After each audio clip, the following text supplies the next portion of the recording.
Robert Edeker, vous êtes philosophe et je vais vous poser d'abord une première question qui est habituelle dans la série Regard sur le sport. D'abord concernant votre rapport personnel au sport, à la fois en tant que pratiquant, actuel ou passé, et en tant que spectateur. Pratiquant jadis, c'est dans le passé. Je crois que c'était que j'étais en même temps un sauvageon du sport et un sauvageon de la philosophie. Alors, sauvageon de la philosophie, ça ne m'intéresse pas ici, mais sauvageon du sport, je peux m'expliquer un petit peu. D'un côté, oui, j'ai fait du sport dans les institutions officielles, un petit peu de football, un petit peu de rugby, mais surtout, ce qui me passionnait, c'est le cyclisme, que j'ai pratiqué pendant plusieurs années dans une petite équipe du Midi de la France. Voilà. En faisant des petites courses de village, les kermesses, lors des fêtes locales. J'aimais beaucoup ça. Peut-être aurais-je l'occasion de dire pourquoi j'ai arrêté tout à l'heure. Sauvageon, parce que en même temps, j'ai fait beaucoup de sport tout seul, loin de tout. Beaucoup de cross-country à travers les champs et les bois, puisque j'ai passé l'enfance et l'adolescence vraiment très à la campagne. Sauvageon, alors là je vais réunir Sauvageon finalement du sport et de la philosophie, je vais réunir les deux pour dire que lors de très longues sorties à bicyclette, où je m'arrachais les tripes, vraiment, ou de très longs cross-country à pied, où je m'arrachais les tripes, je me récitais pour accompagner ça, comme certains coureurs se récitent des chansons pour tenir le coup. Eh bien, je me récitais du Spinoza, du Descartes, du Michel Foucault, du Jean-François Lyotard, et j'ai appris, à travers cette pratique qui peut paraître très bizarre, j'ai appris beaucoup de philosophie et un rapport entre la philosophie et le corps en étant un sauvageon. Vous dites que le sport est le phénomène sociologique le plus important du XXe siècle. Et en même temps, ce qui pourrait paraître paradoxal, vous dites que le sport est un impensé, un incritiqué. Comment penser cela en même temps? Non seulement c'est un impensé et un incritiqué, mais c'est peut-être aussi presque un crime de critiquer le sport. C'est quelque chose qui vous classe du côté des mauvais, des méchants ou des grincheux, voire des anti-contemporains, des anti-modernes. Donc c'est un classement qui vous déclasse, de critiquer le sport. C'est un classement qui vous déclasse dans la société. Vous critiquez le sport, on ne comprend pas très bien. Qu'avez-vous à critiquer le sport? Donc c'est pas seulement un impensé, je crois que c'est aussi un tabou. C'est un impensé parce que c'est un tabou. Mais phénomène central, pas marginal, peut-être arrivera-t-il dans 3 siècles, 4 siècles, que les historiens de ce lointain futur appelleront notre époque le siècle ou les siècles du sport, comme on parle, ils appelleront les siècles du sport avec consternation, j'en suis persuadé, comme on parle du siècle des Lumières, du romantisme, voilà, c'est quand même le phénomène le plus... Mettons-nous sur une autre planète, mettons-nous sur Mars, regardons la Terre, et l'on voit toute la Terre s'amuser, faire des courses, s'amuser sérieusement, nous reviendrons là-dessus, faire des courses à pied, des courses de bicyclette, des jeux de ballon. Ce n'était pas le cas il y a 3 siècles, ce ne sera pas le cas probablement 3 siècles après. Imaginons une conversation au Café du Commerce en 1890. Aujourd'hui, aller au Café des Sports, au Café du Commerce, on va commenter les matchs de football, les arrivées du Tour de France, mais en 1890, non, on ne parlait pas de ça. Et cette emprise sportive, elle est remarquable d'abord par cette addiction du tout à chacun au qui va gagner. C'est Michel Serres qui insiste sur ce qui va gagner, qui est devenu la question dominante dans le sport en particulier.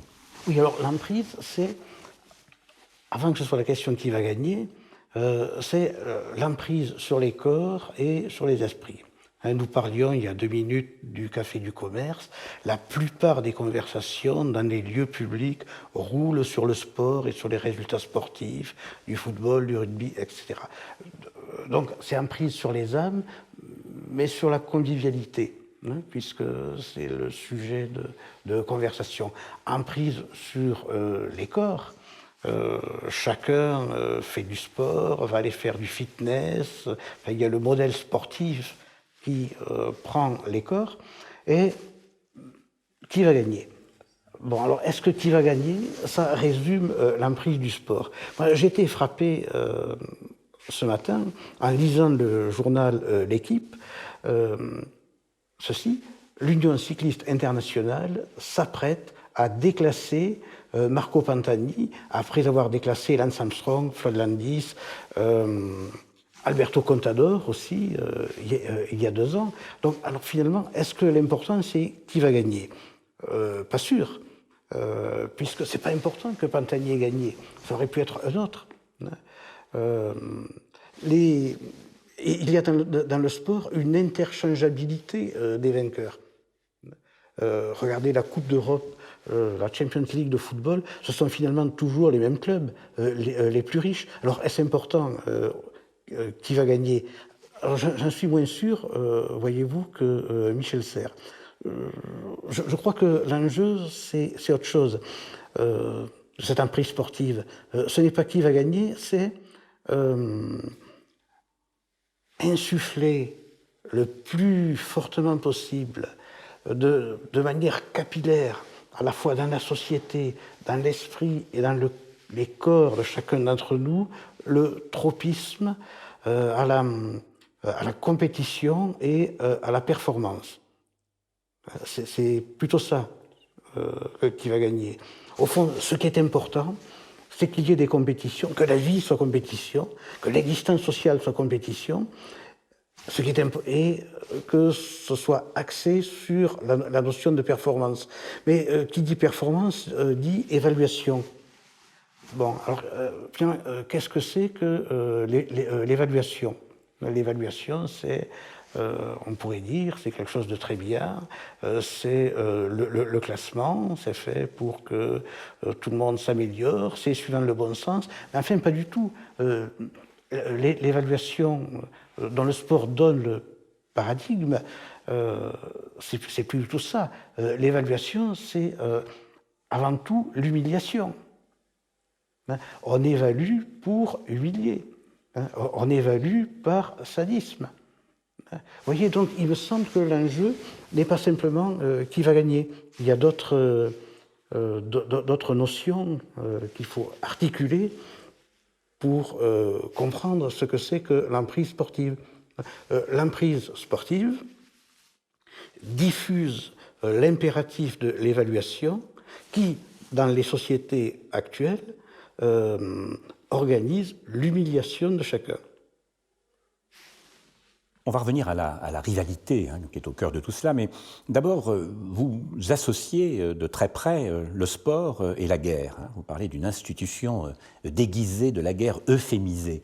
J'aimerais qu'on s'arrête à ce lien. Rien, dites-vous, je vous cite, rien ne ressemble plus à la guerre que le sport.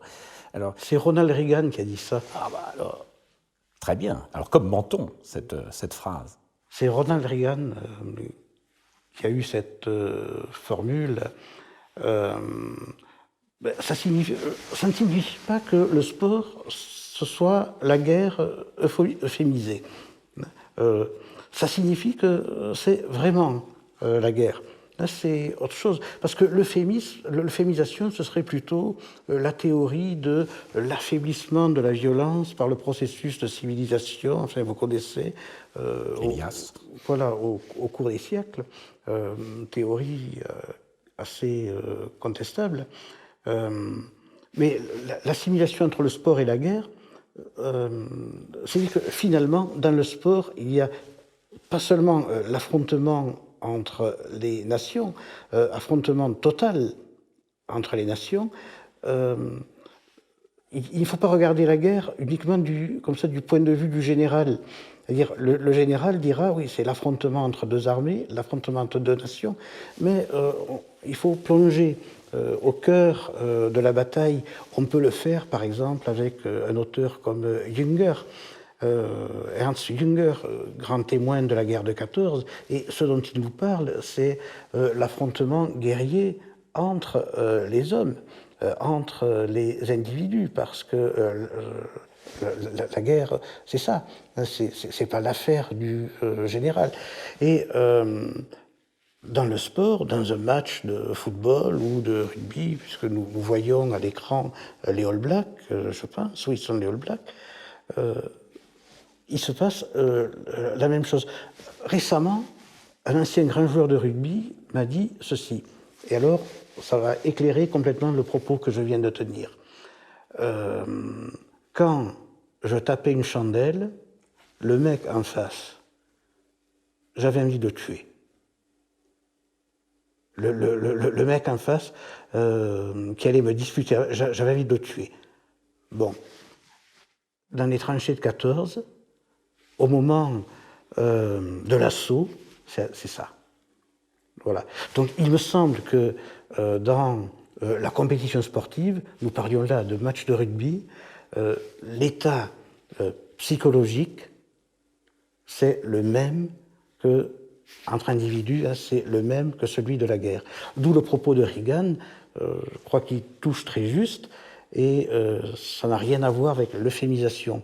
Je crois qu'il veut montrer que la violence extrême, elle est là, c'est la même que celle sur le champ de bataille. Donc il ne veut pas dire qu'elle soit moindre. Ce qui est important, c'est que vous ne dites pas ce que l'on dit, ce qu'on peut dire assez couramment, c'est que le sport, ça sert à faire la guerre, de montrer que les activités sportives et les activités militaires se sont développées de pair. Là, vous allez plus loin, c'est-à-dire que vous parlez même de l'essence du sport comme tel, aurait quelque chose à voir avec la guerre. Oui, c'est pas... Alors, ça a été pensé, la gymnastique au début du XXe siècle a été pensée comme, après la défaite de 70, on a vu que... les armées prussiennes, en 70, étaient beaucoup mieux préparées parce qu'il y avait toute la gymnastique allemande derrière. Bon, et en France, nous avons eu l'idée, oui, il fallait du sport, il fallait de la gymnastique pour préparer l'armée. Et évidemment, cela, c'est vrai. Mais je crois que ce n'est pas le plus important. Le plus important, c'est de dire, nous n'avons pas à faire une analogie. Nous avons affaire à la même chose. Alors ça pose un certain nombre de questions, je dirais, anthropologiques fondamentales, par exemple concernant la rivalité. Peut-on considérer que la rivalité, et de la rivalité allons à la compétition, cela soit consubstantiel à l'espèce, comme certains le soutiennent? Quel est votre avis sur cette question? Non. Alors oui, d'abord, ce que nous disions il y a une minute sur la guerre, c'est que nous avons affaire au XXe siècle à ce qui a été appelé la brutalisation de l'homme. Bon, au moins de l'homme européen, mais qu'est-ce que le sport sinon l'européanisation de toute la planète, l'occidentalisation de toute la planète. Si on faisait une théorie ou si on revenait à Husserl, je crois que le destin de l'Europe, l'Europe devenant planète, ça passe par le sport. Et que, contrairement à ce qu'on dit en général, sur la mondialisation, dans la mesure où la Chine, probablement un jour l'Iran, les États du Golfe Persique, les États maghrébins ou africains entrent dans le système compétitif du sport spectacle, du sport de très haut niveau, ils entrent dans j'allais dire les valeurs, mais ce sont des antivaleurs, voyons ce mot par commodité, dans les valeurs qui sont celles de l'Occident. Sans doute est-ce là le mauvais côté de l'Europe et le mauvais côté de l'Occident, c'est-à-dire le mauvais côté de ce qui a été libéré par la révolution des temps modernes à partir du XVIIe siècle. Descartes doit rendre comme maître et possesseur de la nature, mais surtout, ce qui est l'essence du capital, l'infinitisation, la haine de la limite. C'est cela que l'Europe a libéré, que l'État moderne a libéré. Et c'est cela dont le sport est à la fois comme ça, le catéchisme et la réalité vécue.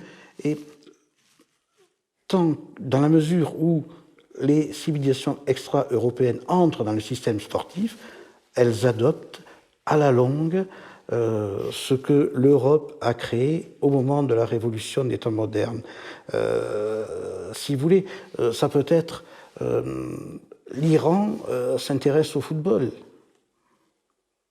Mais quand l'Iran entrera dans le jeu de la compétition, vous me direz, ce sera une bonne nouvelle.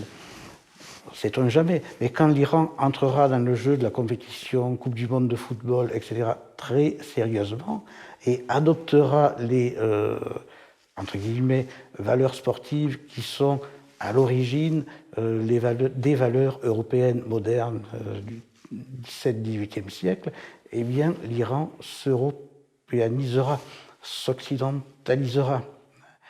Je ne crois pas que nous assistons à la défaite de l'Occident, mais, alors sans doute est-ce là pour le pire, avec le sport, la mondialisation du sport, nous assistons au triomphe de l'Occident par la conversion de toutes les autres aires civilisationnelles à ce que l'Occident a inventé au XVIIe siècle avec la modernité. Le problème, c'est de s'entendre sur l'essence de l'Occident. Oui.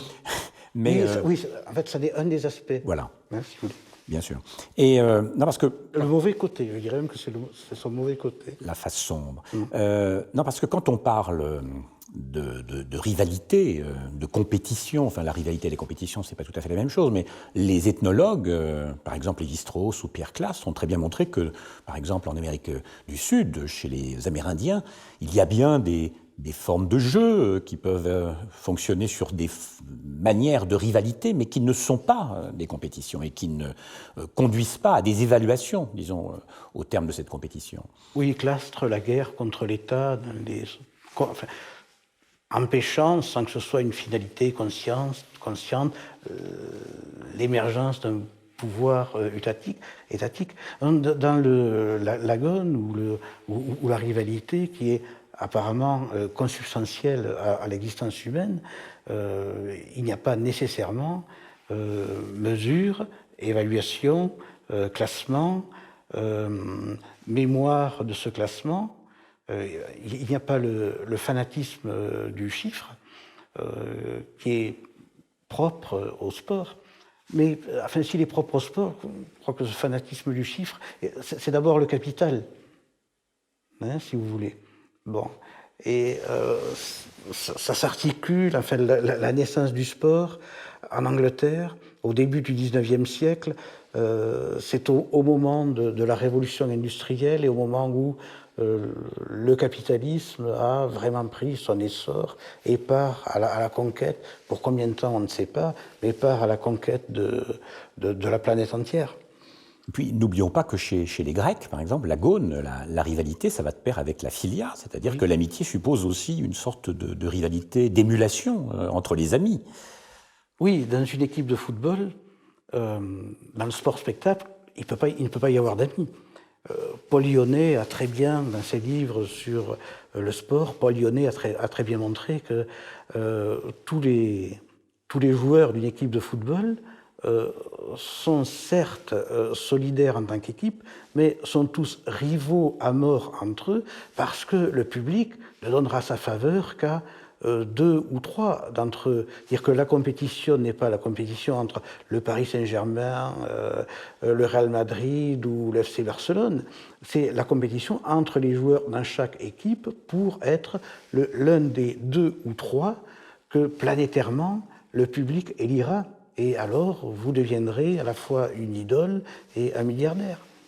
Est-ce que vous croyez que les dérives sportives sont à rapporter à une sorte d'oubli, je dirais les dérives sportives à travers les institutions sportives, précisons les choses, est-ce que ça serait lié à l'oubli, au fond, du jeu dans sa forme première, comme confrontation spontanée, comme rivalité spontanée?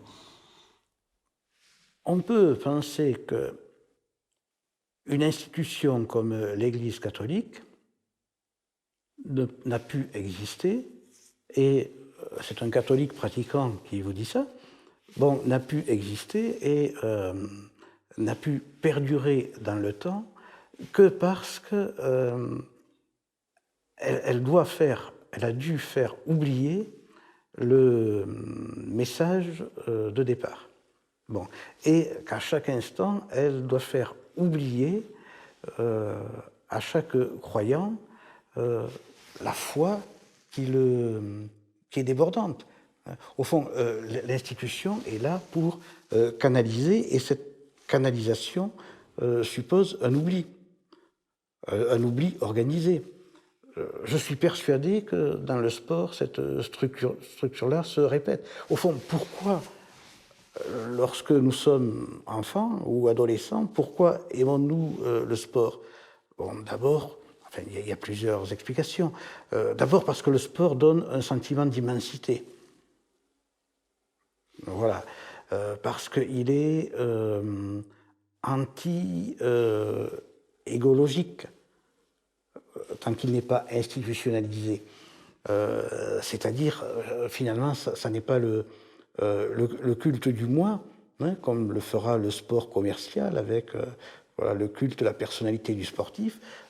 Bon, ce n'est pas le culte du moi, c'est quelque chose qui existe dans l'instant, et puis une sorte de... Oui, on peut parler de mystique, une sorte de communion avec les éléments, oui, de sentiment d'immensité. C'est une idée que je reprends chez un philosophe qui s'appelle Le Lanou. Bon,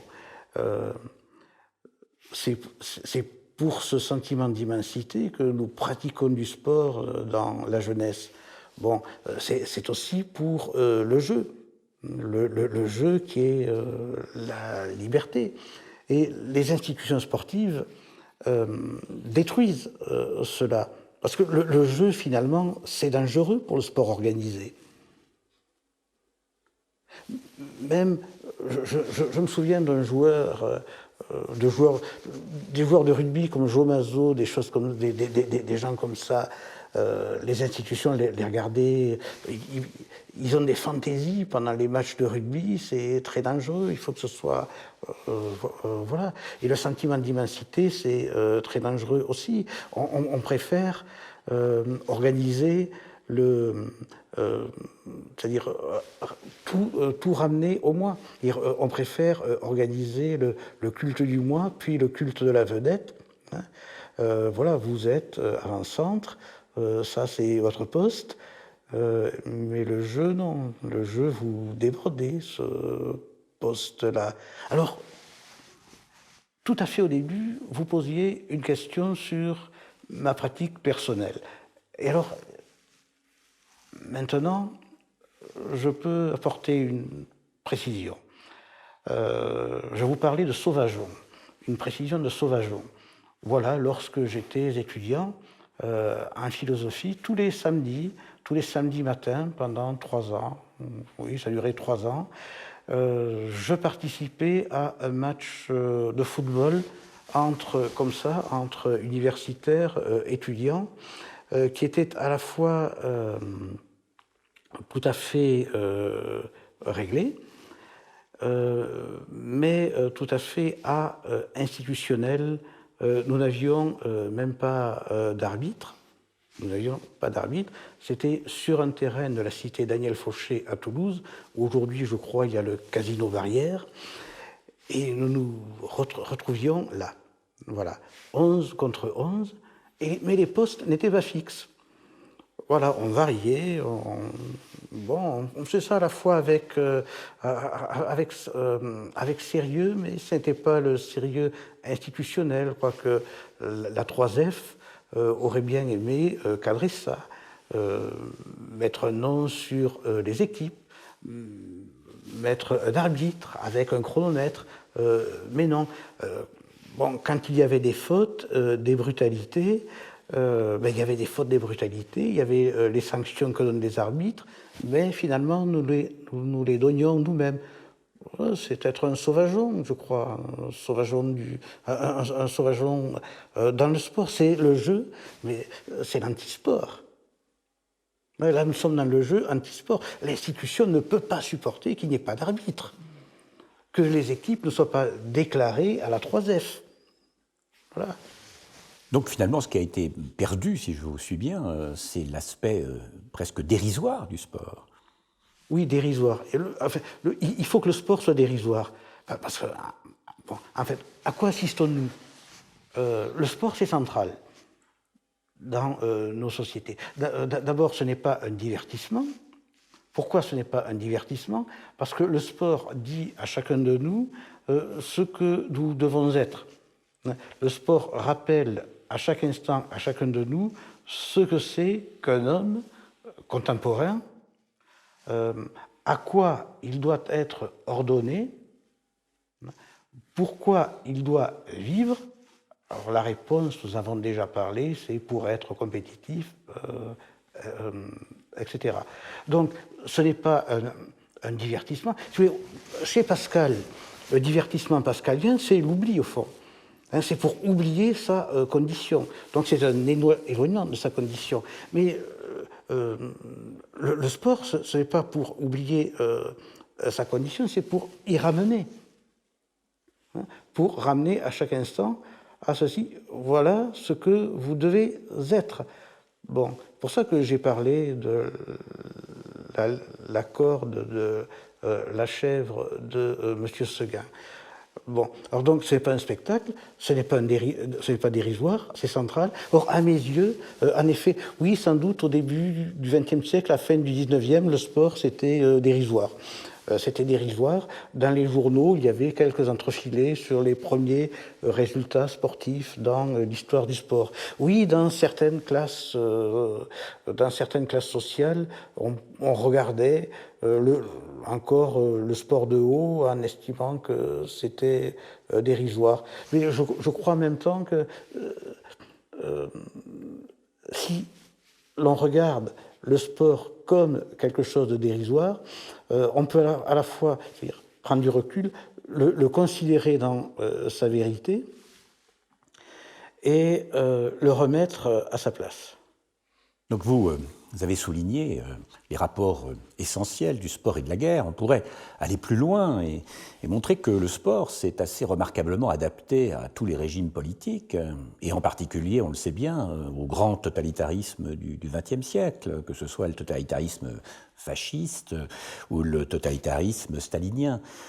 Quelle leçon on peut tirer de cela? Oui, quand on remonte aux origines du sport, début du XXe siècle, quand on lit Pierre de Coubertin et d'autres, on voit bien que ces gens-là ne sont pas...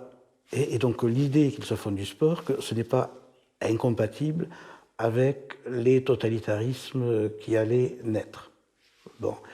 Et je ne veux choquer personne, parce que c'est quelque chose qui n'est pas souvent rappelé. Pierre de Coubertin a manifesté à plusieurs reprises sa sympathie pour Hitler. Bon. Après la Seconde Guerre mondiale, il n'y a pas eu de dénazification du Comité international olympique. Et des gens qui étaient des admirateurs du nazisme ont continué à avoir des postes très élevés dans le CIO. Mais c'était une question de compatibilité, et fascisme, nazisme, stalinisme ont pu utiliser le sport parce qu'il était compatible avec leur idéologie. Mais je ne crois pas, comme Jean-Marie Brome, etc., que le sport soit fasciste. Je pense que c'est autre chose. Donc il y avait comme ça cette compatibilité. On sait très bien que la RDA a utilisé le sport, d'abord comme une arme de guerre, comme une arme diplomatique,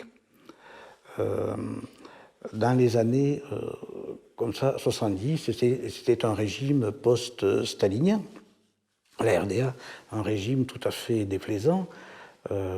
Bon. Mais je crois que la vérité est différente. Ces régimes ont utilisé le sport, mais à la fin, il me semble que c'est le sport qui les a utilisés pour répandre planétairement son idéologie. Et le fascisme, nazisme et stalinisme sont morts.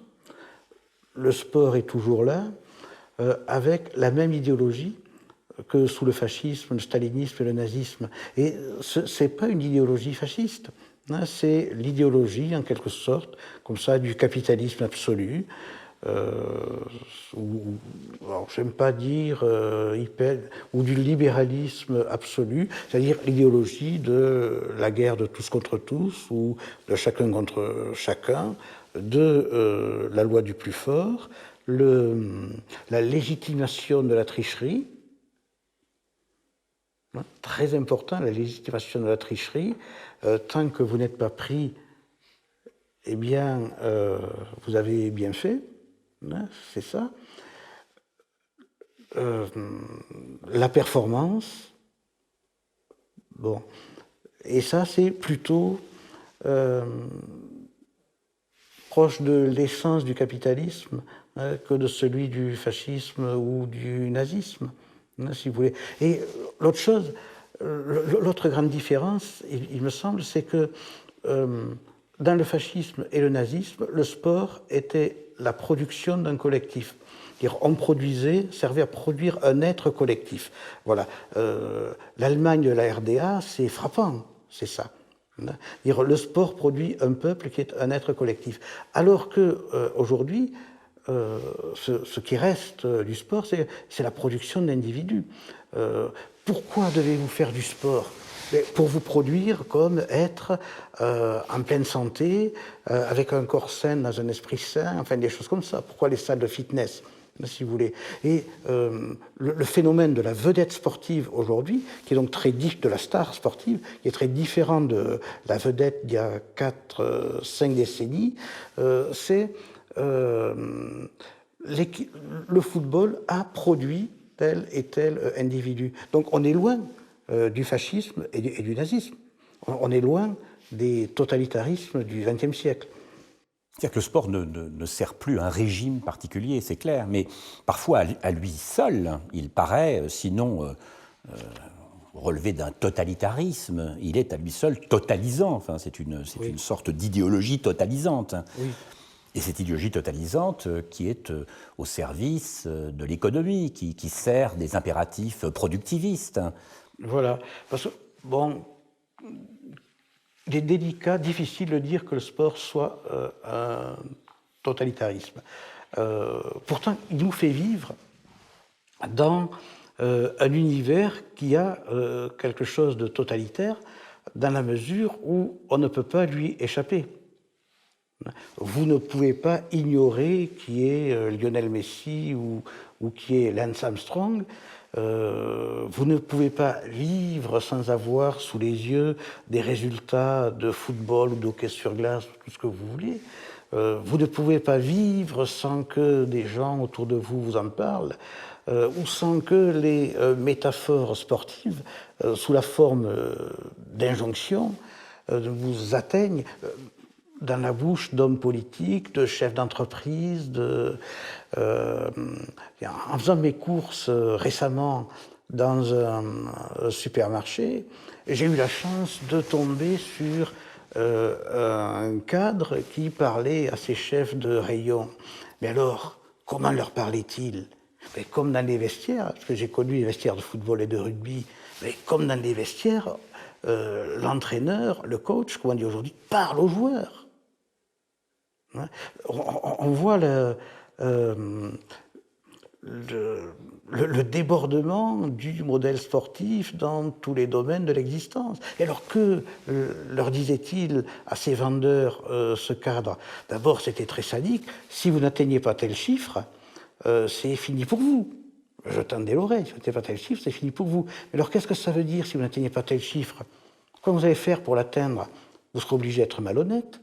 Vous serez obligé de tricher. Donc, c'est quand même une incitation à la malhonnêteté. Mais je réfléchis, dans les vestiaires, c'est exactement ce qui se passait. hein, si vous voulez. Alors, je n'appelle pas ça totalitarisme, appelons ça plutôt vie totalitaire. Hein, pas totalitarisme parce qu'il n'y a pas un gouvernement quelque part qui impose, il n'y a pas des goulags pour ceux qui seraient rétifs au sport. Bon, il n'y a pas la police totalitaire, il n'y a pas l'armée totalitaire, mais il y a une ambiance, si vous voulez, totalitaire, où on pourrait le regarder d'une façon différente. Mais on pourrait dire que finalement, aujourd'hui, le sport structure les imaginaires comme au Moyen Âge le faisait la religion, voilà, qui était pas un totalitarisme. Enfin, la chrétienté médiévale, c'est pas un totalitarisme. Et puis le Moyen Âge, c'est pas non plus ce qu'on en dit en général. Il y a des périodes de lumière, etc. Bon. Mais l'existence quotidienne était imprégnée de religion de la première à la dernière heure du jour. Voilà, structuration des imaginaires. J'ai l'impression qu'aujourd'hui le sport joue ce rôle-là, structure les imaginaires. Ah, une grande différence, c'est que alors que la religion est construit sens et transcendance, et ordonne l'existence de chacun à quelque chose qui le dépasse, et même à la longue durée, le sport structure l'imaginaire avec du vide. Finalement, bon, quand certains auteurs disent que le sport c'est une néo-religion, il faut faire très attention. D'ailleurs, on peut dire journalistiquement que le sport, c'est de la religion, mais quand on analyse les choses avec un peu plus de finesse, il y a la différence entre le sens et le vide.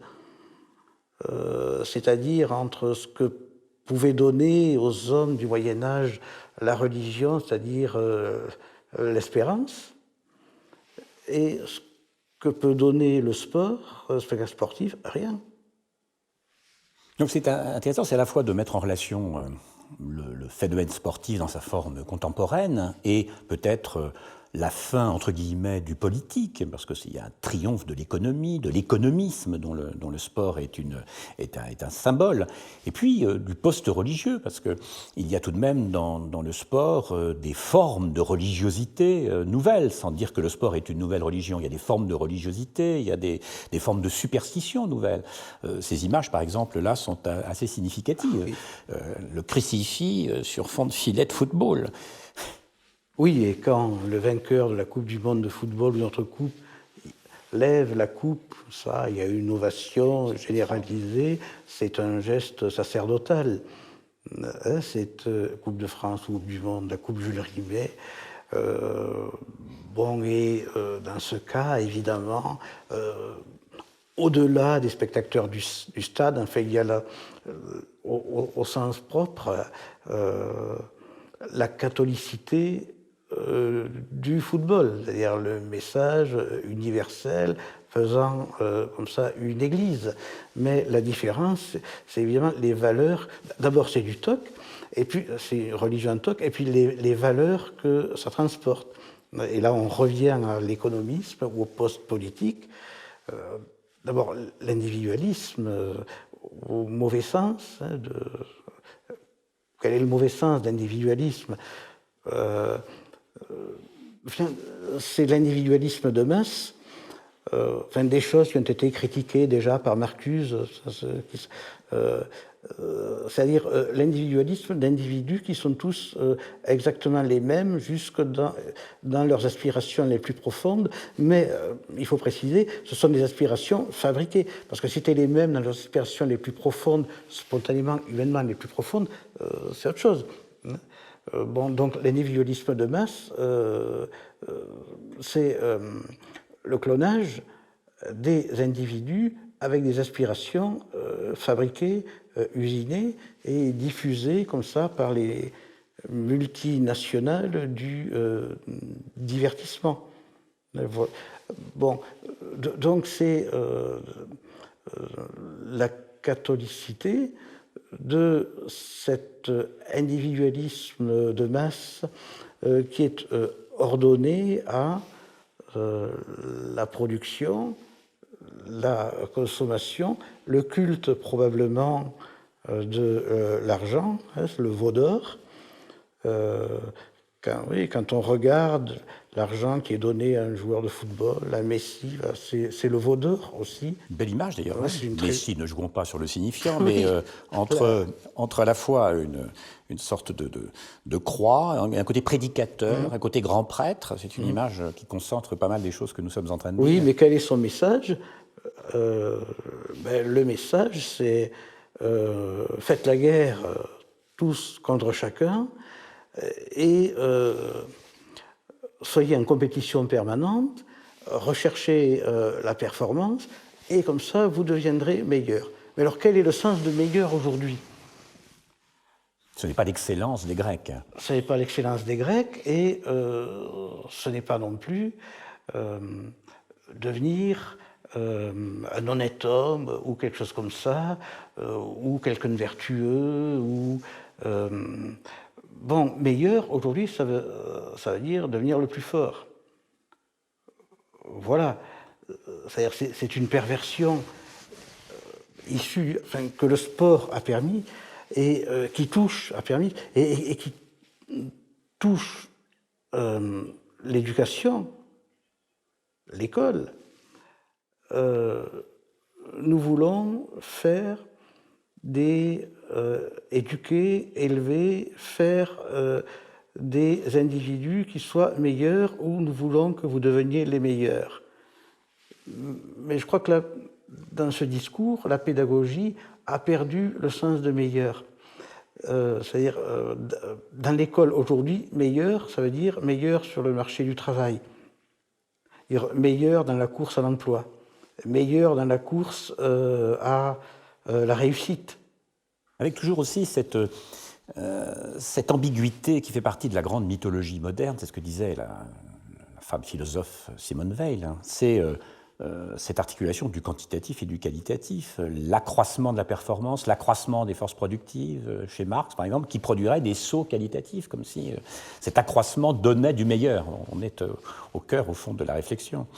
Oui, ou René Guénon, puisque je lis un peu René Guénon, nous vivons dans... Enfin, il ne s'agit pas ici de cautionner toute la mystique de René Guénon, mais même tous les aspects de sa critique de la modernité.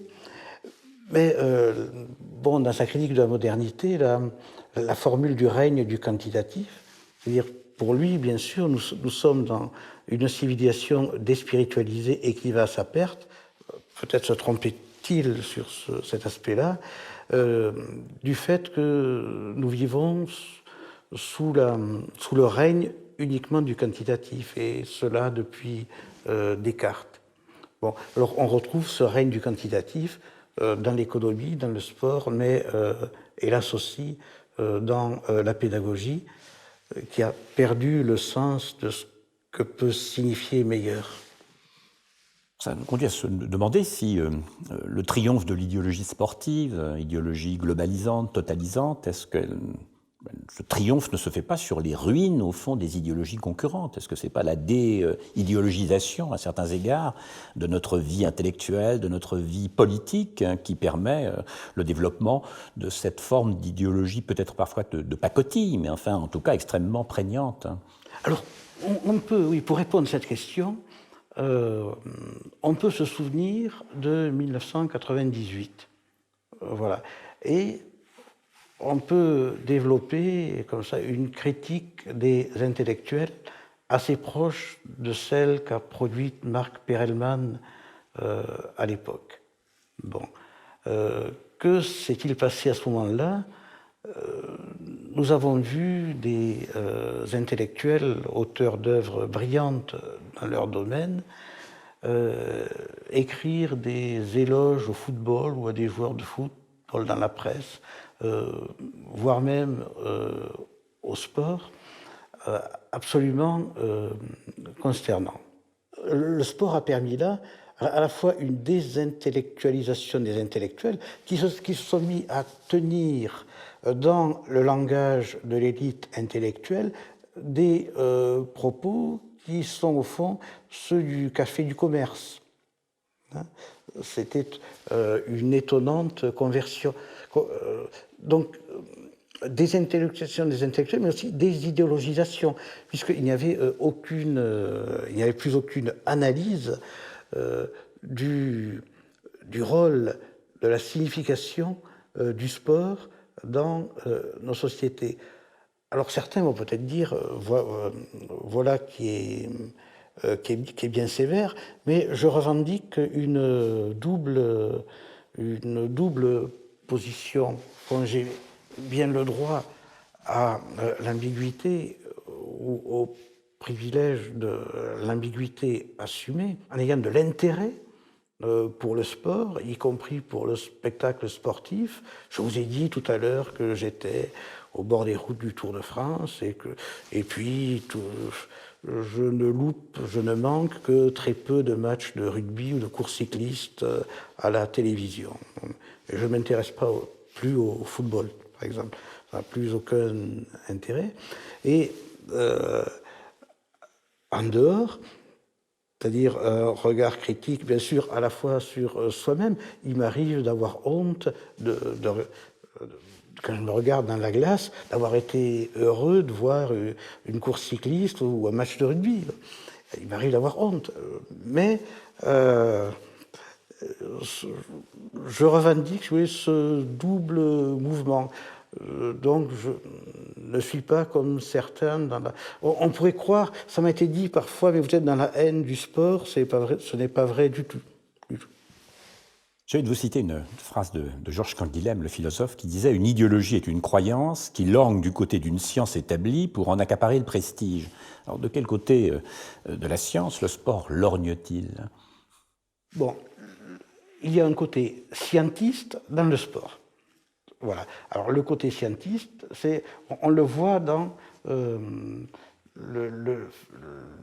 fanatisme du médical, du physique aux sciences physiques, de la balistique, de la chimie qu'il y a dans la préparation des sportifs, et même le fanatisme de la psychologie, qui est dans la préparation des sportifs. Ça, c'est le scientisme.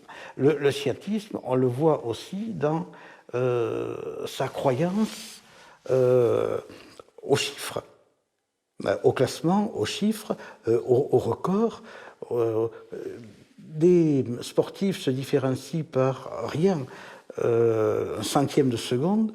Le sport croit dans ce centième de seconde, mais ce centième de seconde, évidemment, il n'existe pas. Donc c'est un scientisme qui est la croyance dans un objet scientifique inexistant.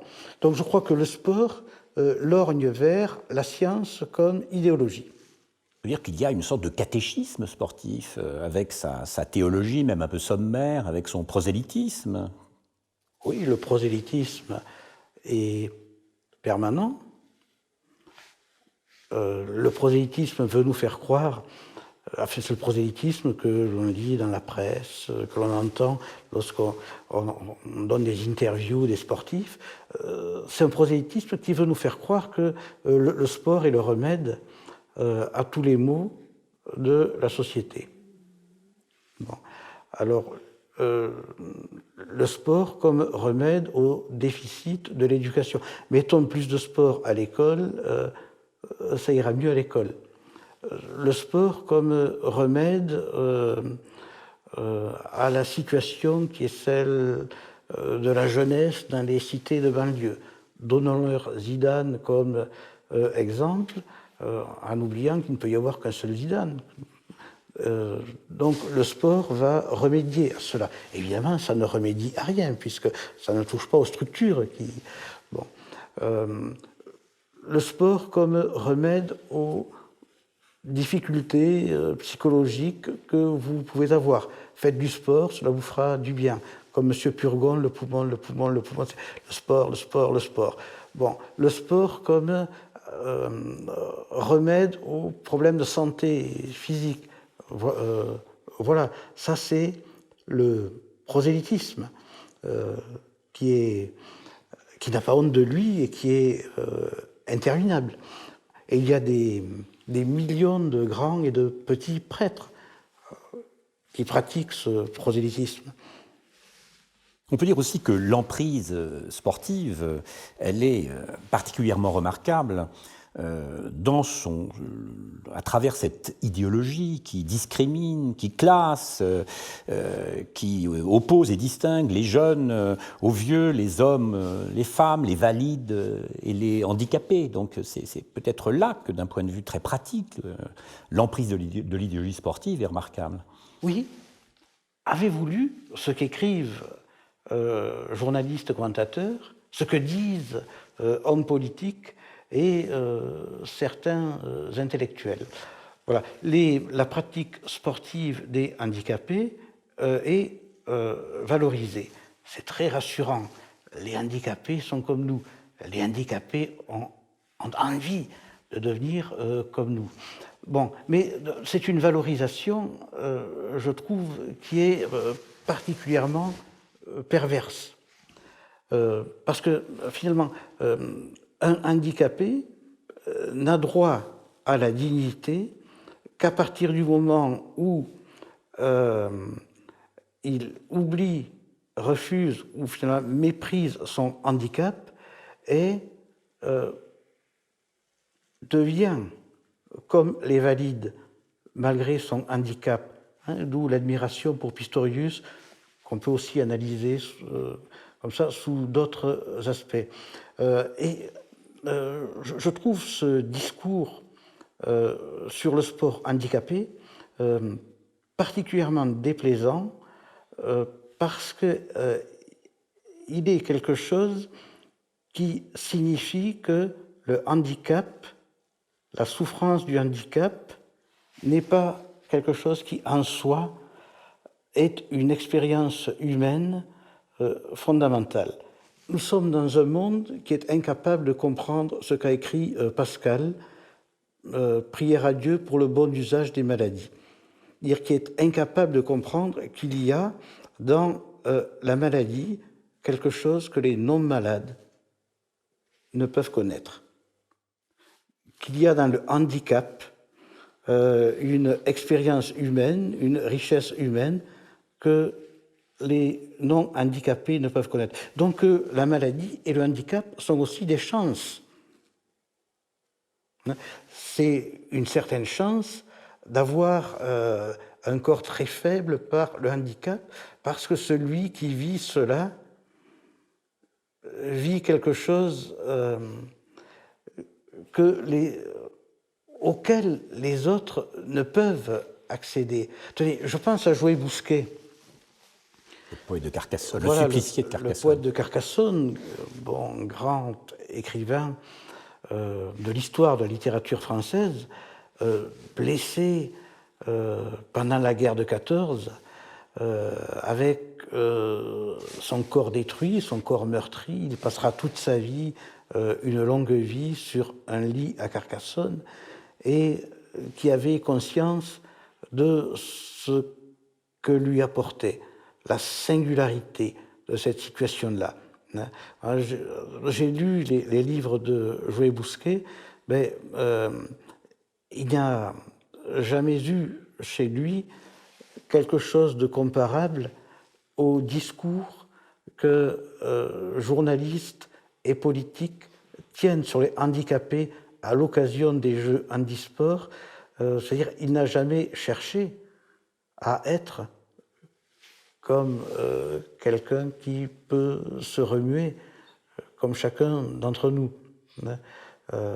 On peut d'ailleurs examiner ces rapports entre le sport et le corps. De prime abord, on pourrait imaginer que le sport célèbre le triomphe du corps, alors que vous dites, ce qui est un paradoxe, que le sport repose sur la haine du corps. Haine absolue du corps. Que veut un sportif ?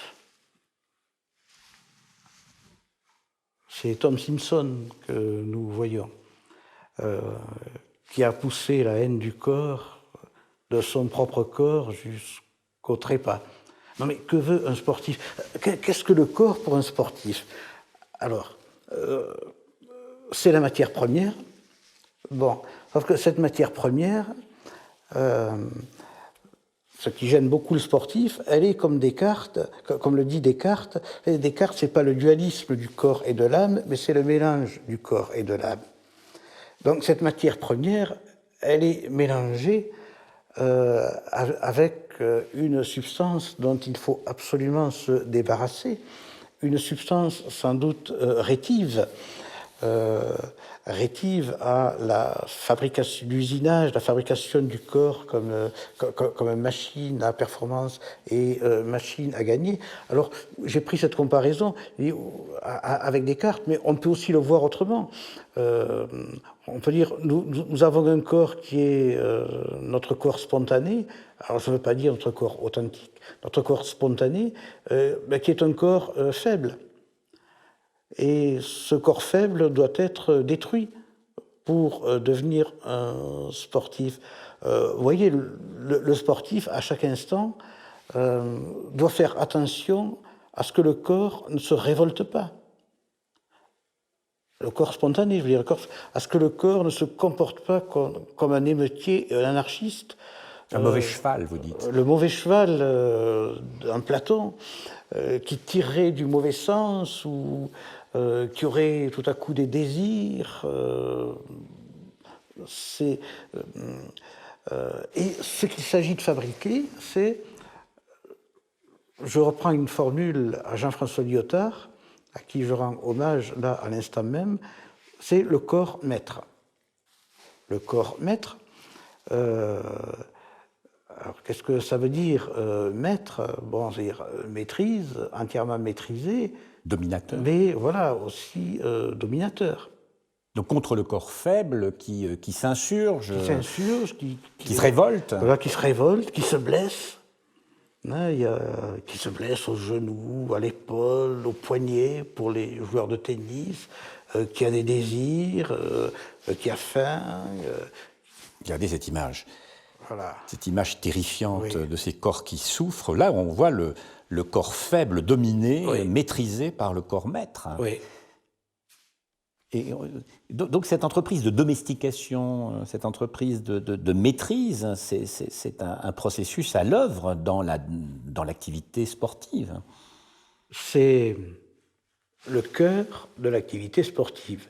Vous ne pouvez pas devenir un sportif sans ça. Alors, vous ne pouvez pas devenir un sportif de haut niveau sans ce renoncement au corps, refus du corps, renoncement au corps, mais également, à un tout petit niveau, au niveau des sportifs du dimanche, c'est ce désir qui est à l'œuvre. Se construire un corps qui soit un corps maître. Et dans cette affaire, je crois que nous avons peur de nos corps.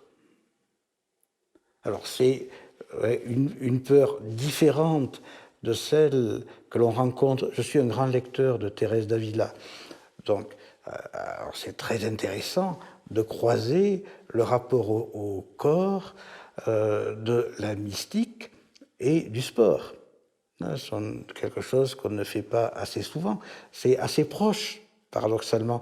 Quand on lit l'autobiographie merveilleuse de Sainte Thérèse d'Avila, dans ce livre, il est essentiellement question de son corps et de son âme. Même surtout de son corps. Bon. Et comment se débarrasser de son corps pour en avoir un autre qui permette l'envol de l'âme. Corps transfiguré. Voilà. Il est important de faire souffrir son corps pour parvenir à autre chose. Bon, alors, ça n'est pas un corps maître que veut arriver la mystique, mais le mouvement est le même dans le sport pour arriver à un corps maître. Il y a un père du désert qui disait, c'est un apophthegme, je tue ce qui me tue. Mais ce corps maître, il s'exprime aussi dans ce corps augmenté, qui est un élément essentiel aujourd'hui de l'idéologie sportive. Ce corps augmenté qu'a bien analysé, par exemple, Isabelle Queval, hein, avec la forme, avec tout l'impératif médico-sportif. Oui, il y a deux types de dopage, finalement. Il y a un dopage mécanique qu'Oscar Pistorius, je pense que c'est lui, qui est ici, oui. Voilà, représente parfaitement. Un dopage mécanique, alors ça peut aller de prothèses de ce type-là, mais jusqu'à des prothèses beaucoup moins visibles et beaucoup moins spectaculaires.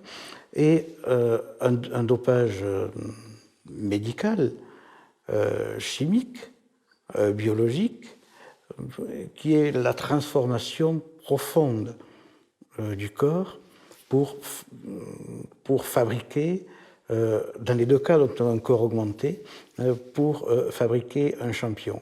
Bon, il faut savoir que le dopage n'est plus du tout le dopage artisanal que connaissait, on ne va pas remonter aux frères Pélissier, mais que connaissait par exemple Fausto Coppi, qui disait prendre la bombe et qui était persuadé que cela faisait partie de sa conscience professionnelle. Je suis un saltimbanque, je donne un spectacle et j'ai besoin de la bombe pour que le spectacle soit réussi. Ça l'a tué, cette bombe, Fausto Coppi. Bon. Mais le dopage contemporain, c'est pas ça du tout. C'est dans des centres spécialisés la fabrication de corps idoines à certaines compétitions, à certains exercices. C'est tout autre chose. Là, ce dopage, lorgne vers Frankenstein, mais lorgne vers, à nouveau, pour reprendre votre question de tout à l'heure, à nouveau vers la science et le scientisme. Au fond, les sportifs issus du dopage ne sont plus tout à fait, ou plus du tout, des humains comme vous et moi. Ils sont déjà d'une autre composition, ils sont déjà d'une autre race. On peut dire que le sport cherche aussi à... c'est en ce sens qu'il faut le tenir pour raciste, pas au sens habituel de raciste, mais cherche à fabriquer une autre race humaine, une sorte de race des seigneurs, sauf que ce n'est pas la race des seigneurs nazis, c'est-à-dire ce ne sont pas des SS qui vont assassiner les gens, mais ce sont quand même... donc c'est un monde à part, et une race à part qui est capable de performances physiques absolument extraordinaires, donc qui sont des seigneurs dans le domaine du physique et du biologique. Voilà ce que fabrique le dopage. Le sport apparaît, là, tel que nous en parlons, comme une forme d'eugénisme dépolitisé. Évidemment, il n'y a pas il n'y a pas de politburo, il n'y a pas d'idéologie clairement directrice, mais ça revient un peu au même. Chez Habermas, vous avez l'eugénisme libéral. C'est assez proche. C'est pas l'eugénisme... Alors, il est certain que l'eugénisme est quelque chose qui a beaucoup d'avenir dans nos sociétés. On croyait dépassé à la fin de la Seconde Guerre mondiale, jeté aux poubelles de l'histoire, mais on pourra choisir nos enfants, comment ils seront physiquement, ainsi de suite. Et puis, comme ce sera une demande générale, personne ne pourra s'y opposer de toute manière, puisque la science le permettra. Ça, c'est l'eugénisme libéral. Je crois que le sport a tout à fait sa place, son rôle dans cet eugénisme libéral. Avec une double décadence, à la fois des corps et des esprits, à la fois soma-facture, psycho-facture. Oui. Soma Facture ne touche pas tout le monde. Bon. Il est frappant de remarquer que les sportifs ne parlent jamais d'esprit ou d'âme, mais ils parlent, comme de plus en plus les coachs d'entreprise, de mental. Bon. Et de mental, évidemment, un mental de loser, non. Ça serait intéressant. Quelqu'un qui aimerait perdre, si, peut-être était-ce Poulidor. De mental de gagnant. Et il y a la promotion permanente du mental de gagnant. Mais enfin, ce mental est finalement, par rapport à l'âme ou à l'esprit, ce qu'est le corps maître par rapport au corps faible, sans faire de dualisme, par rapport au corps faible dont nous parlions tout à l'heure. Ce mental travaille à empêcher que des éléments ou des forces psychiques viennent perturber l'attention vers la réussite ou vers la performance. Le mental, c'est l'âme transformée en muscle. Oui, c'est exactement cette chose. L'âme transformée en muscle, dire que la psychologie du sportif, ce qui séparait, paraît-il, d'après la philosophie, les hommes des animaux, l'esprit ou l'âme, donc que la psychologie des sportifs soit appauvrie au point que sa seule obsession, ce soit la victoire, le gain, la performance. Voilà. Alors, si cela ne concernait que le monde du sport, on pourrait croire à une aberration comique. Mais en fait, là encore, cela se diffuse dans toutes les autres activités. Ça devient un modèle. C'est un modèle. Dans l'entreprise, il faut avoir une mentalité de gagnant. Vous ne pouvez pas posséder, comme posséder vos ancêtres, un esprit ou une âme.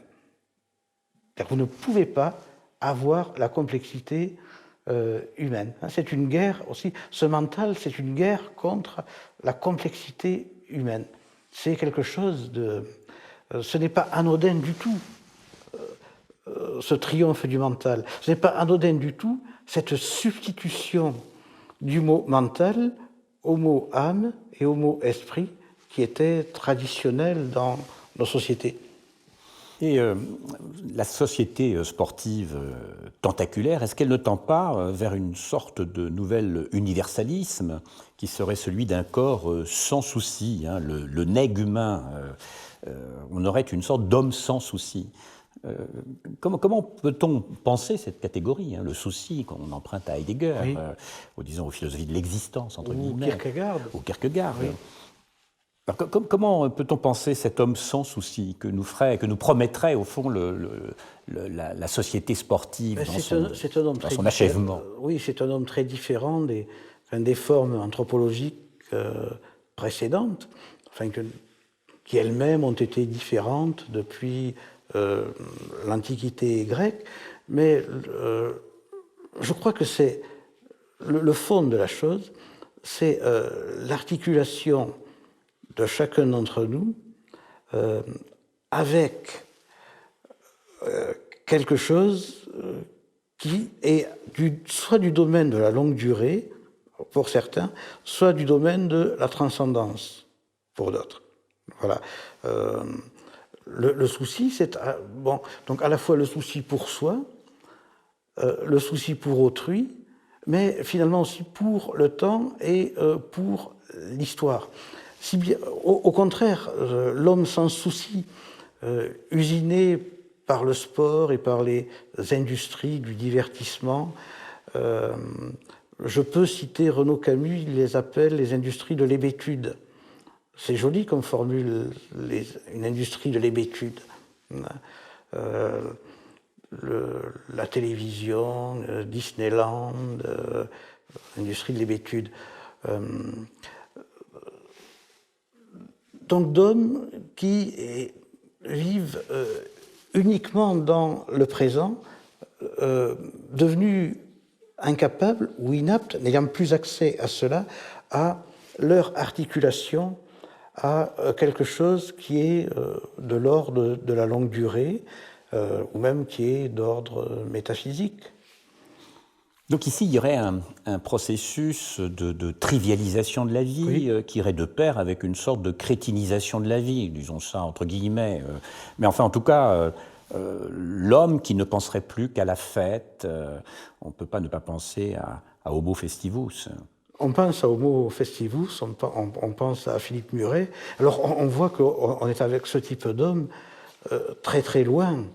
Revenons à Lévi-Strauss, revenons à Pierre Clastres ou à Malinowski.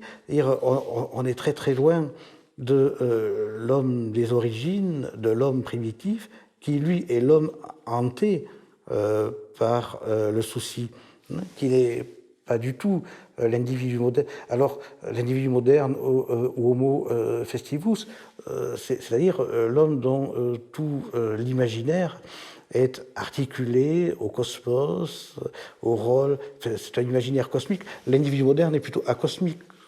Bon, cela, tout le monde le sait. Et donc, il ne faut pas croire que cet homo festivus, cet homme sans souci dont je parle, que ce soit un retour à l'homme primitif, c'est exactement, hélas, le contraire.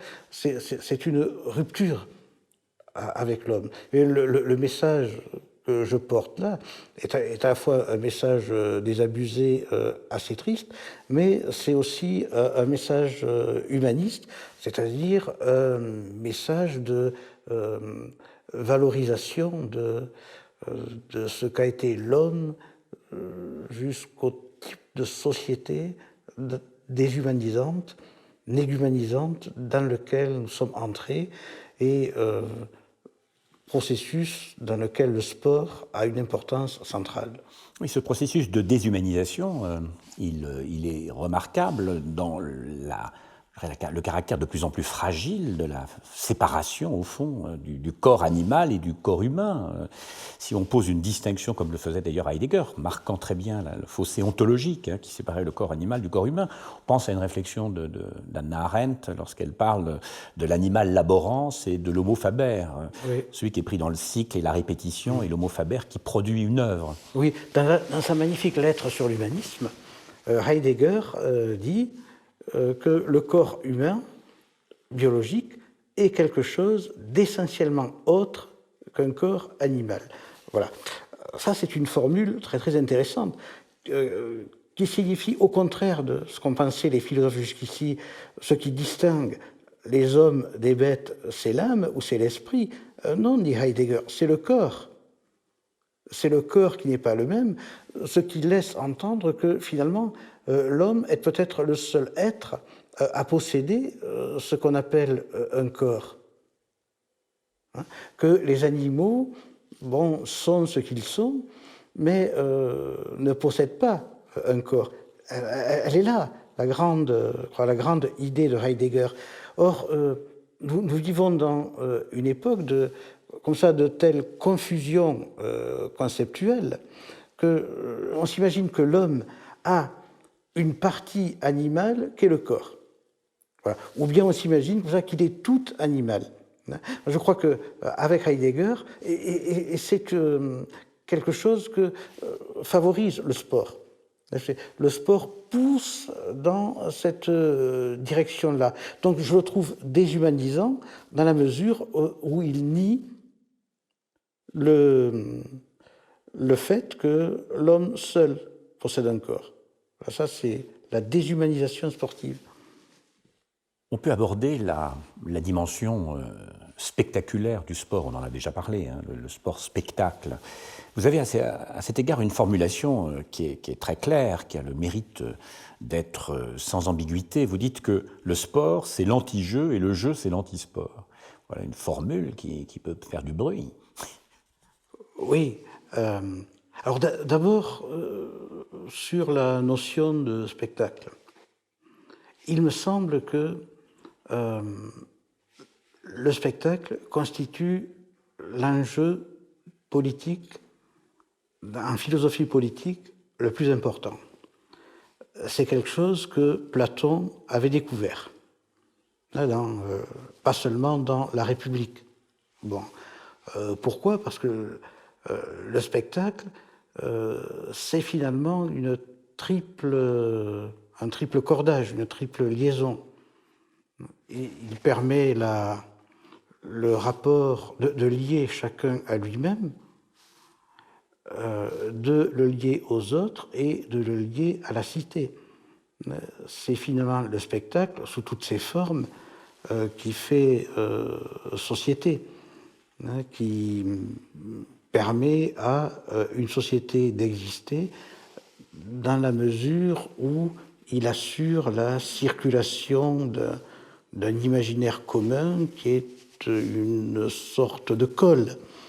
Et Saint-Augustin, dans sa critique de la théâtrique païenne, La Cité de Dieu, ce livre merveilleux de Saint-Augustin, Saint-Augustin voit aussi que le spectacle est quand même, si l'on veut penser le lien des hommes les uns aux autres, que c'est l'enjeu central.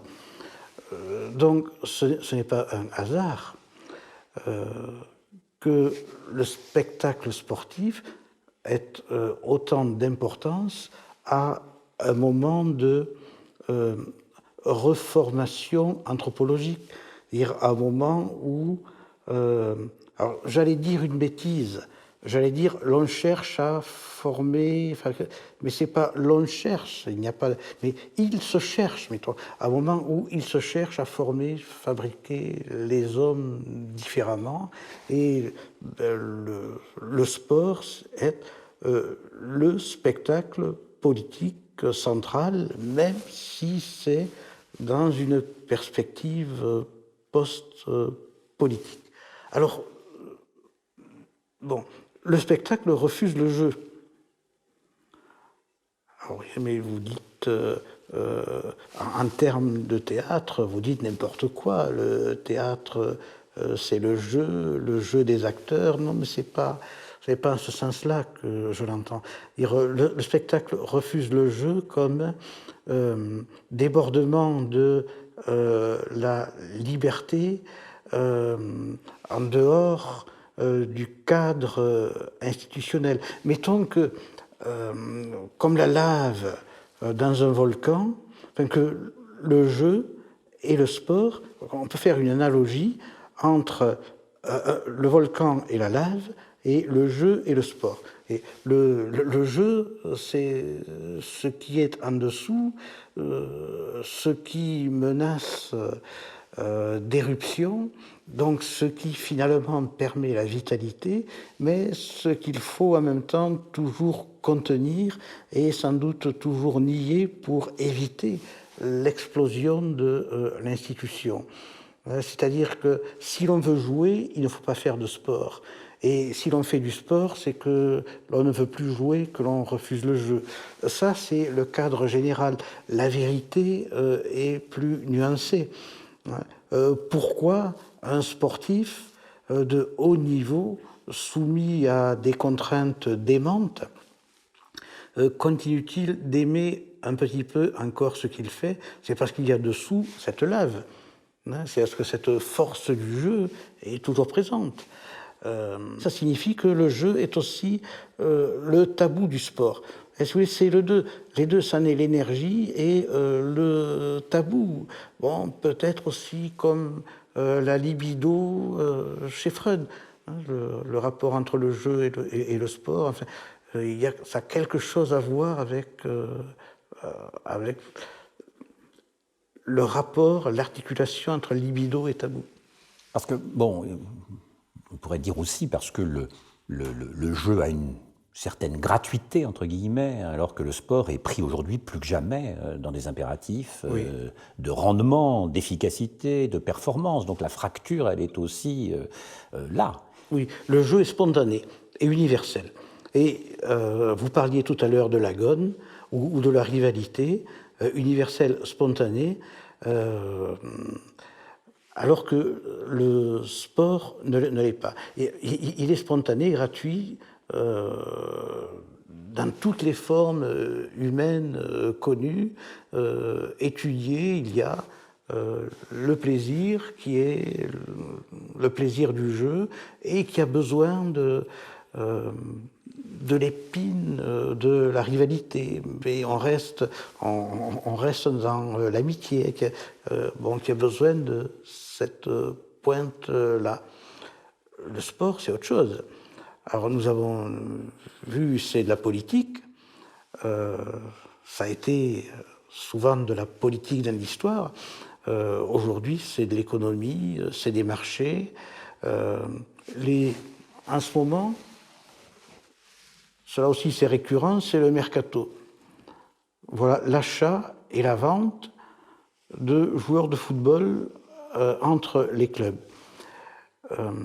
Plus personne ne s'étonne de l'existence de ce marché abject. C'est le marché d'êtres humains. C'est-à-dire, des hommes sont vendus comme de la viande, ou comme le marché aux esclaves de jadis. Alors, le fait que plus personne ne se pose de questions là-dessus, justement, pose question sur l'état de notre société. Comment peut-on supporter qu'il y ait des institutions de vente et d'achat d'êtres humains, pas pour jouer au foot? C'est-à-dire, quelle idée de l'homme y a-t-il là derrière? Et même pour les joueurs de football, quelle idée ont-ils d'eux-mêmes? Accepter d'être achetés et vendus? Vous faites une distinction très intéressante entre le culture entre la culture, ou ce qui relève de la culture, et le culturel, et même le glissement, le passage de la culture au culturel. Autant la culture reposerait sur le dissensus, sur le débat, autant le culturel est dans le consensus, dans l'absence de débat, dans l'absence, au fond, de contradiction ou de délibération. Oui, le culturel aussi est dans le spectacle qui fait consensus et qui nous éloigne de... La culture est non seulement dans le dissensus, mais aussi, je crois qu'il y a quelque chose dans la culture que notre société ne peut supporter, qui est devenu insupportable. C'est la solitude et c'est la pensée libre ou la pensée tout court. Vous pouvez joindre les deux, la solitude, c'est Spinoza ou même Descartes aux Pays-Bas. Dans son poil. Dans son poil, voilà. Cela, c'est plus qu'insupportable, c'est impensable. Et donc, on a la confusion entre... C'est-à-dire la culture ramenée au culturel. Alors, je vais vous donner... J'ai un autre exemple tout à fait frappant, quand même, de cette confusion. Quand même, la solitude et la pensée, c'était Rimbaud, la culture. Eh bien, la confusion entre les deux, c'est de faire de Rimbaud un personnage culturel, d'en faire des cartes postales, comme ça se fait près de Charleville, voire même de faire des festivals avec lui. Bon, alors, je crois que le sport s'intègre parfaitement au culturel, mais qu'il y a une antinomie. Le sport comme ennemi de la culture. Oui, il y a une antinomie importante, non seulement entre le sport et la culture, mais je crois entre le monde dans lequel nous entrons et la culture. Ouvrez un journal ou regardez un journal télévisé. Une place incroyable est faite au sport, mais il n'est jamais question, si nous intéressons à ça, nous connaissons tous des gens qui font civilisation, des poètes, des architectes, des dramaturges, dont sans doute le nom sera célèbre dans 3 siècles, est entièrement occulté aujourd'hui, et les vedettes du sport dont les noms remplissent les journaux seront oubliés dans 50 ans ou dans 100 ans. Si vous voulez, donc, dans cette guerre du sport contre la culture, il y a un phénomène d'usurpation. Le sport prend la place. Il prend de plus en plus de place et donc il diminue comme ça la place de la culture. Voilà pourquoi la presse ne parle-t-elle pas, ou plus, puisqu'elle le faisait autrefois, des poètes.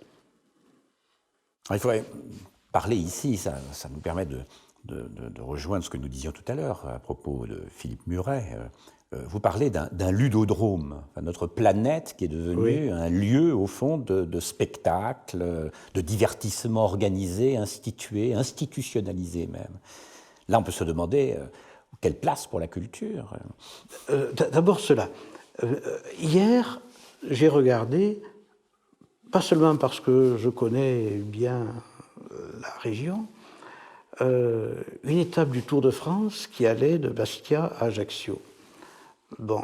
Et la course étant finalement peu intéressante, ou bien peu importe qui gagne, revenons sur ce qu'on a dit tout à fait au début, c'est la mise en scène du paysage qui devient, dans la représentation télévisée du Tour de France, le central. Hein? C'est surtout ça. Finalement, ce n'est plus un reportage sportif, c'est un dépliant de syndicats d'initiative pour la commune France ou Corse à destination comme ça du monde entier. Mais c'est une disneyisation des paysages, c'est-à-dire on a l'impression que tout est presque aussi neuf que les choses fausses, les constructions fausses que l'on voit à Disneyland. Donc, si vous voulez, ça c'est une disneyisation, la touristification et la disneyisation. On montre le paysage et les constructions comme aux États-Unis, dans certains parcs d'attractions, où il paraît que ça se fait en Chine aussi, on reconstruit les châteaux cathares, des châteaux romantiques, toutes ces choses-là. Donc ça signifie qu'à travers le sport, notre pays devient un grand parc d'attractions. Un ludodrome, non seulement pour les touristes qui viennent de l'extérieur, mais pour nous-mêmes.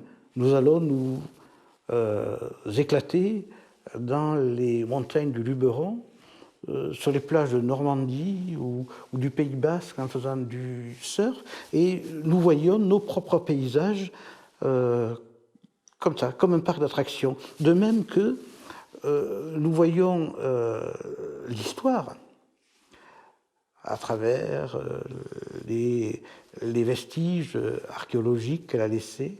Nous les voyons aussi comme ça, sur ce mode-là, mélangé à tout ça. Là, c'est le mélange qui fait problème. Hein, mélangé à tout ça, c'est comme ça un élément du parc d'attractions. Ludodrome, donc ça rappelle aussi, je crois, Michel Houellebecq.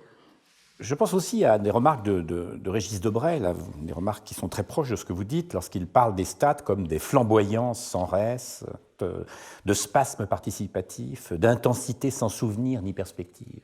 Au fond, on est assez près de ce que vous êtes en train de dire. On pourrait terminer notre conversation en parlant de l'homme adolescent. Cette adolescence, quel sens peut-on donner à ce néologisme ? Ça renvoie à quel type de réalité ? C'est l'homme qui ne veut plus grandir. Bon, alors le problème, c'est un problème que l'on rencontre chez Freud, que Freud évoque, qui ne veut plus grandir, sauf que au lieu, c'est pour ça que ce sont des psychanalystes qui ont sorti cette notion d'adolescence, sauf que au lieu d'être un cas pathologique, c'est-à-dire finalement de relever d'une certaine thérapeutique ou analyse, c'est aujourd'hui la norme. Hein, c'est-à-dire c'est le type humain que les industries du divertissement fabriquent. Ne peut pas grandir, rester adolescent tout au long de son existence, mais ça veut dire rester dépendant, rester adolescent. Rester adolescent, ça signifie ne pas se libérer, manquer de liberté par rapport au monde imaginaire qui est celui de l'adolescence et qui doit être, que l'on doit laisser un jour ou l'autre derrière nous. Donc ce faux adolescent qui serait immature, sans gravité, sans souci. Quelqu'un qui ne peut pas choisir. Oui. Bon, quelqu'un qui ne peut pas juger. Cela est très important. De plus en plus, on entend l'injonction suivante, mais je ne juge pas, je ne veux pas juger, il ne faut pas juger. Sous-entendu, juger, ce serait dogmatique, mais ce serait méprisant pour ceux sur qui vous portez un jugement. Cela, c'est rester adolescent. C'est refuser de juger, c'est refuser de devenir adulte, c'est refuser de devenir un homme, c'est refuser la responsabilité d'être humain. Est-ce que le sport, au fond, ne relèverait pas de l'enfance? Au bon et au mauvais sens du terme. Bon, au bon sens du terme, puisque, voilà, nous avons tous fait ça. Le bon sens du terme. Quel que soit le pays de nos origines, puisque finalement, c'est... Bon, l'enfant fait du sport, mais l'institution le couvre de vêtements sportifs, mais pour lui, c'est le jeu. Il est dans le jeu, ça c'est au bon sens du terme.